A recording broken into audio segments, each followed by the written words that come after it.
It's a dark, stormy night on Christmas, 1943, and the mighty German battleship Scharnhorst, one of the fastest ships of the Kriegsmarine, carves through the rough Arctic seas. At its bridge stands the fleet commander, Conter-Admiral Eric Bay. He's charging towards a soft target of British merchant ships on their way to the Soviet Union. But the bridge is suddenly illuminated as star shells fill the air. Bay searches the horizon through the driving snow, only to see the ominous sign of muzzle flashes from British guns. Bay is here to fight, but not heavily armed battleships. So he orders the ship to turn 150 degrees and flee, but at the same time, to try and hit the British ships. As Scharnhorst turns away, its massive aft turret, Caesar, turns to face the British and fires a salvo. They have to escape the Royal Navy guns, but the British guns are accurate and deadly. Star shells. A shell smashes straight into the German radar. "We've lost the radar! Keep firing! Full power to the engines and make smoke." As the smoke screen from the Scharnhorst starts to emerge, another enemy shell slams into the ship with a powerful bang. "Damage report. Superficial. Full power. They won't get us." Scharnhorst is speeding away. Without radar, the Germans are sailing blind, and Bay reluctantly orders to return to port, confident he can outrun the British chase. "Return to port." Bay has no idea the cruisers are not acting alone. As the British ships follow Scharnhorst, they send out a transmission. "Scharnhorst spotted. Course and speed 115 degrees, speed 28 knots. AM shadowing." To the south, hidden in the dark, waits a second part of the British trap. The main force led by the mighty HMS Duke of York. And in command is Admiral Sir Bruce Fraser, Commander-in-Chief of the Home Fleet, who has come personally to see the Scharnhorst destroyed. Fraser smiles to himself as he receives the transmission that tells him that the Scharnhorst is headed right towards their position.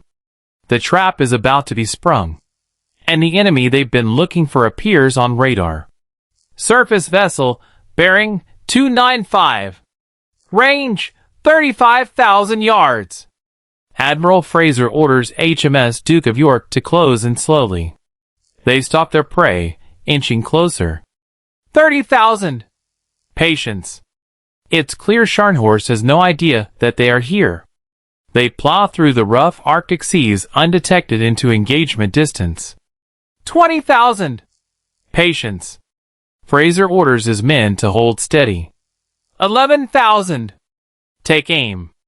The Duke of York's gigantic turrets stir to life, armed with 10 immensely powerful 14-inch main guns. "Order Jamaica to fire star shells." Conter-Admiral Bay and his men think the battle is done.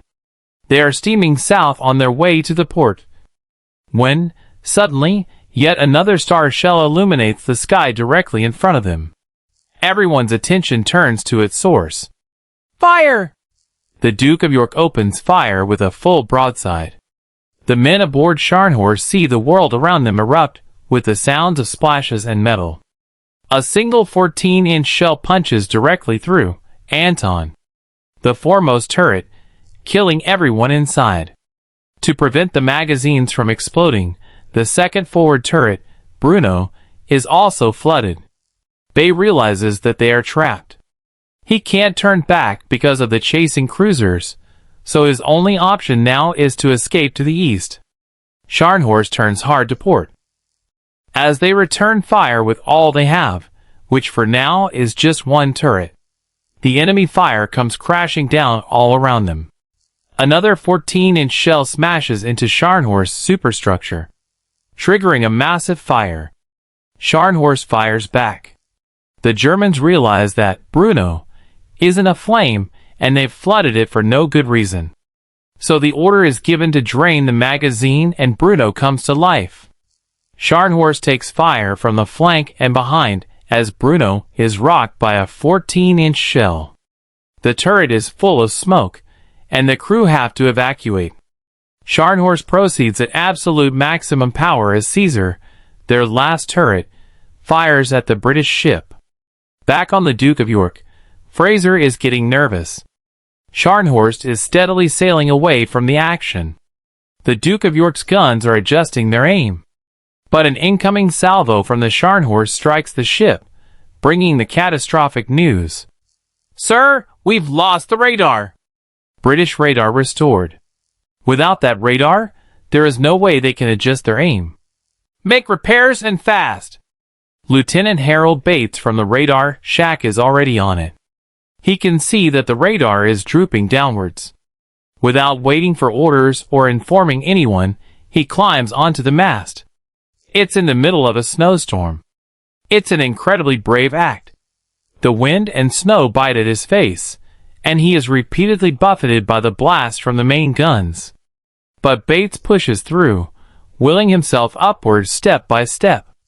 They continue to fire into the night. Yet with the German ship racing away, the chances of landing a hit shrink by the second. To Bay's delight, Scharnhorst is on the verge of slipping out of the trap. The British ships now sail full east, trying desperately to keep up. At the same time, the German technicians successfully bring the Bruno turret back online. It's immediately put to use sending shells towards the enemy. On the Duke of York, Harold Bates clings onto the mast like his life depends on it. The wind hauls around him, tearing his hat away, but he finds his footing and keeps going. With massive effort, he manages to push the radar antenna back into alignment. Suddenly, the radar screen comes back to life. "Contact, range 22,000 yards. Radar reports Scharnhorst at 22,000 yards. That's over 10 nautical miles. It's within the range, but it's still a difficult shot in these conditions. Correct and fire. Quickly." Shells strike Scharnhorst. The guns adjust up and fire. 14-inch shells fly up into the sky. They travel for 30 eternal seconds, then they come down. A shell hits the Scharnhorst and passes through the thin upper belt armor, and finally explodes in boiler room number 1. Bay is horrified. He knows. It's over. Damage report. Severe loss of steam. We've slowed down to 8 knots. It's not enough. Already aware of his fate, Bay orders to make a transmission that reads, "We will fight to the last shell. Long live Germany." The German engineers get to work, and the ship recovers to 22 knots. But it's not enough. Her reduced speed makes her vulnerable to torpedo attacks. The British ships join the main force from the north. Scharnhorst is now surrounded. "Focus on the destroyers. Don't let them get closer." The German 15-centimeter secondary turrets target one of 4 destroyers approaching. But there's far too many of them. 2 make the charge and release 8 torpedoes towards Scharnhorst. A British torpedo finds its mark and rocks the German battleship. Then the 2 other destroyers make their run, releasing 12 torpedoes towards the Scharnhorst. 1 impacts on port and 3 more on starboard, all in quick succession. The ship shudders and groans. It begins taking in water and slows down to 10 knots. "Launch torpedoes!" Bay orders Scharnhorst to turn around and attempt a torpedo run of its own. But the ship is too wounded. Only 1 torpedo is launched, and it misses. Scharnhorst is surrounded by the British ships and is pummeled into submission. Its secondary turrets continue firing. Even with the ship burning and entirely boxed in, the men continue firing to the last.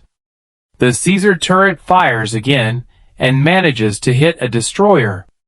The British destroyers push forward again and perform another torpedo attack at point-blank range. Scharnhorst sinks. 5 explode against Scharnhorst's hull.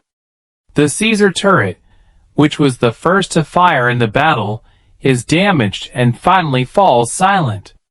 Huge amounts of water have poured into the many holes, and the ship begins to list. still standing on the bridge with his ship leaning heavily to starboard beneath him. Bay knows it's really over and finally orders to abandon ship. Admiral Fraser watches the Grand Kriegsmarine ship in its death throes as it rolls over. The bow of the ship sinks, raising the stern into the air, the propellers still turning slowly. Fraser would later tell his men, "Gentlemen, the battle against the Scharnhorst has ended in victory for us. I hope that any of you who are ever called upon to lead a ship into action against an opponent many times superior will command your ship as gallantly as the Scharnhorst was commanded today." Of Scharnhorst's 1,968-man crew, only 36 were pulled alive from the water. Conter-Admiral Eric Bay was not among them. To watch another epic naval engagement, click this link and see when a destroyer ran the U-boat and left the crew in the water.